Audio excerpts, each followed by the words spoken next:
Lamb is incredibly expensive here in New Zealand. So when I saw this, I saw half a side of mutton going quite cheaply. This is still frozen, and as you can see, it's incredibly fatty. And with mutton, you do need to cook it slowly. So I'm going to actually cook in a big pot. Often I do it in my crock pot, but it's not big enough for this amount of meat.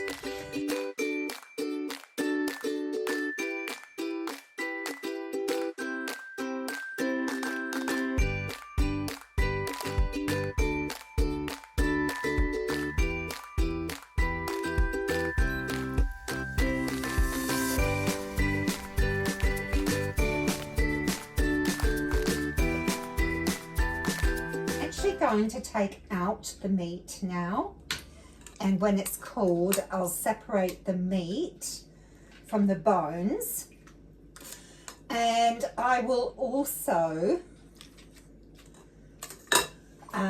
take the stock and just do it into this one here.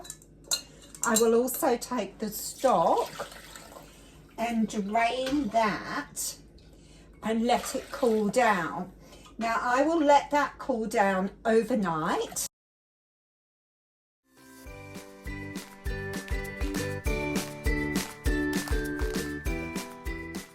This is the meat that I took off the bones. So I'll put that to one side because I'll make that into a nice lamb curry.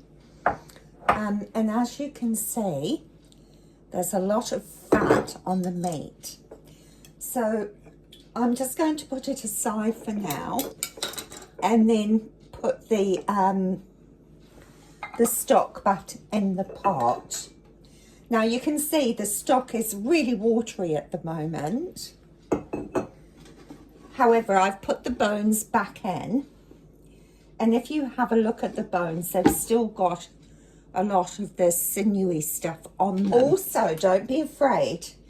So when you've had some lamb chops or anything like that, throw them in your freezer and save them up, because some of these bones are from different meals, and you can just save them up, put them in. After all, it's all going to get boiled up, so it's all good. Then I'm going to just put all this stock. While my stock is boiling away, I just nipped outside to pick some greens to go in it to make a mai poo, however you say it, with celery, onions and carrots. Now I'm going to put all these scraps in too. These are from out of the freezer. Whenever I have vegetables, I tend to keep a bag in the freezer and just put the offcuts in.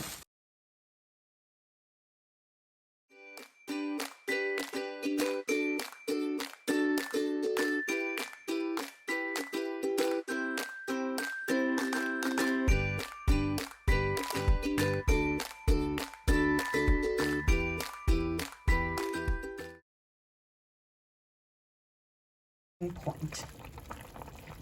I put the lid on a jar like that, and really just avoid stirring if you want a nice clear broth.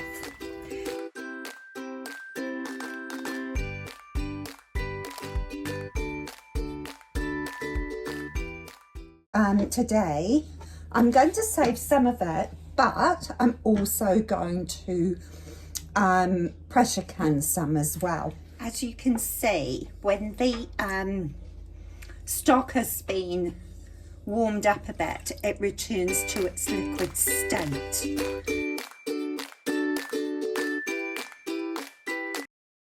I really like this little gadget as an initial way of filtering out the oil.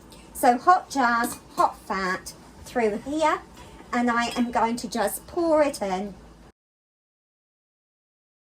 You can see it strained out all those big chunky bits.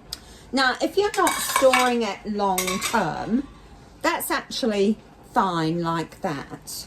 It doesn't really need to be strained anymore. If you want it long term, then you could strain it through some muslin, but that does take some time to drip through.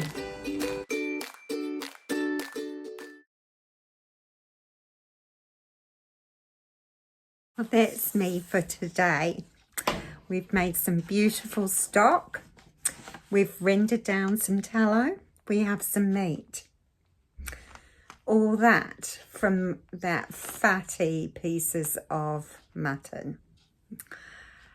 Now, if you have a pressure canner, or maybe you're interested in purchasing one, follow me to see step by step how I can the stock.